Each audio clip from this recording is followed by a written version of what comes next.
Michael McHugh has worked in the field of Christian homeschooling for over 30 years with the Christian Liberty Academy homeschool program based in Illinois. He's also written curriculum and textbooks widely used by homeschoolers. He's the director of marketing at homeschool.org, and he joins us now. Thanks for being here. Glad to be with you, David. So there's a lot to talk about. In the last couple of weeks, we heard news that in Texas, some textbooks were being rewritten in a way that some feel is not consistent with reality.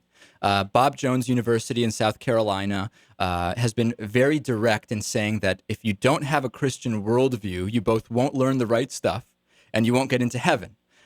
What's your take on the controversy recently about these the Christian curricula that are being developed? Well, I'm not so sure, David. I really understand the controversy. I think it's a matter of people gravitating towards those models for approaching science that they feel are, best describe the universe as they see it. A universe, by the way, which is an organized universe, not one that's chaotic, one that actually is much more in harmony with the worldview, for example, espoused by Bob Jones University, and one which, by the way, I happen to hold to, which is that we have a God-designed, God-created universe, and therefore it reflects His handiwork. And so therefore, again, I don't quite understand what the controversy is. What do people expect? That people that are Christians, that believe the Bible, that they're going to use a science curriculum and a science approach that completely works at odds with the very things they supposed to believe? Well, it's interesting because many would argue that science and evidence-based research is what is working against the theories taught by a lot of these programs. Well, and of course that would seem to be true on the surface of it. But I agree. You look at, for example, of how the people who reject any notion of a God-designed universe, intelligent design, if you will, when they go into the laboratory, Dave, they must borrow from the creationist worldview that holds to absolutes. Because if you really believe that this world came out of chaos via Big Bang or some sort of thing, and then you come into a case where there's nothing directing anything in the universe other than just time and chance. Well, I think that in the same way that I think you are, I may be overgeneralizing the Christian curricula. I think that it's an overgeneralization to just say, hey, the Big Bang, it was chaos. I mean, there's much more nuanced research and explanations for how the universe came to be now. Well, there's no question. Of course, that's evolving as much as the evolutionary theory is evolving. In fact, this is one of the problems with having a discussion like this at all in 15 or 20 minutes, because you know as well as I know that the whole theory of evolution right now is in a constant state of flux and shift, and as well as creationist theory is not a completely, utterly stagnant thing. So, of course, I understand that. Where I have a problem here is that these textbooks are causing kids to fall dangerously far behind once they get to college. And what I mean by that is that more and more evidence exists about students that are taught that evolution doesn't exist, and that if someone tries to teach you evolution, you should resist that. And that includes also that the Earth is 6,000 or 7,000 years old, that God planted dinosaur fossils to test their faith. Then they go to college where they're going to get what I would call a research and science-based education. They struggle. They don't do well at all. How do you fix that? Well, there's nothing to fix because it's not broken, Dave. I, first of all, would challenge you to show me one study that shows that these children that you're talking about that are coming out of a creationist perspective of learning when they're young are somehow faltering and falling behind in college. Because, for example, I don't have to go very far from my own home to know that my students have graduated from a Christian curriculum in science and have gone on to leading colleges, both Christian and secular, and have graduated with the very highest honors.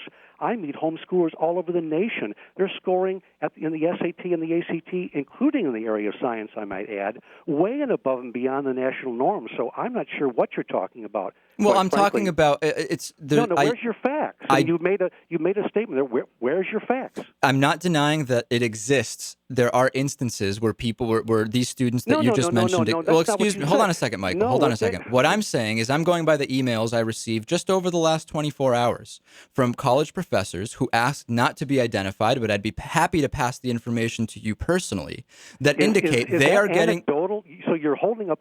anecdotal emails from a couple of professors to say that there's this nationwide problem. I tell you what, Michael, it's not to more anecdotal than the students you just cited, is it not? You're trying to hang the failures of the last 40 years of public education, including in their abysmal failure in the field of science, upon the necks of homeschool families? Absolutely not. What I'm saying... That is absurd. It would be absurd if somebody in this conversation had said it. I did not. You did. What I'm saying is that said it. I said it exists anecdotally.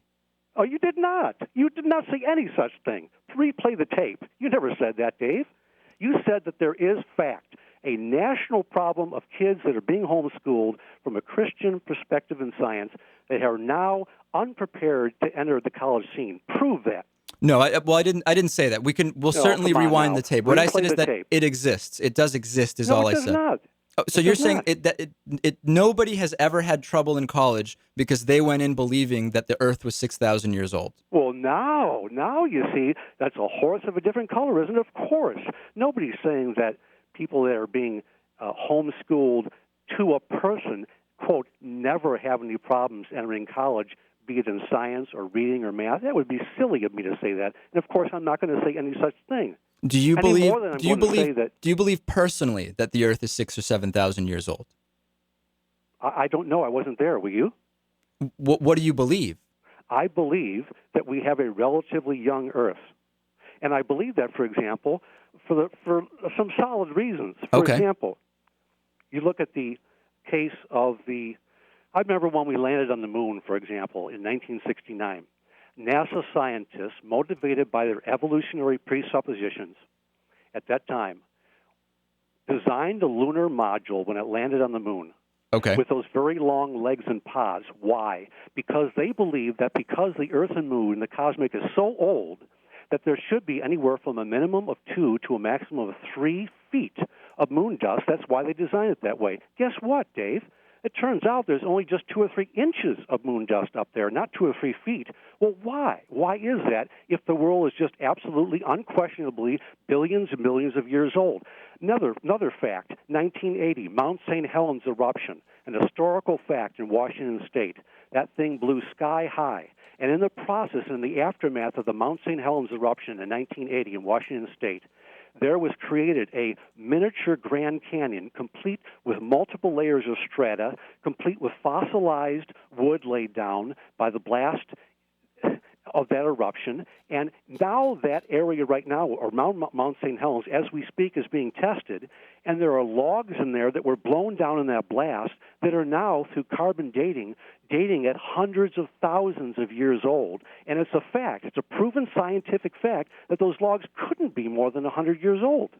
And furthermore, there's multiple layers of strata, which if you go out to Washington State, you can see it yourself, would look to be, from all the so-called evolutionary theory, all the old Earth people would say, well, see, here's proof that this canyon that formed must be millions, if not billions of years old. Let me just... It can be demonstrated that was done in a matter of weeks. I am not a scientist, but just to present to our audience, just the first argument you made about moon dust, that argument and the estimates of how much moon dust there should be are based on the moon having an atmosphere equivalent to the one on Earth.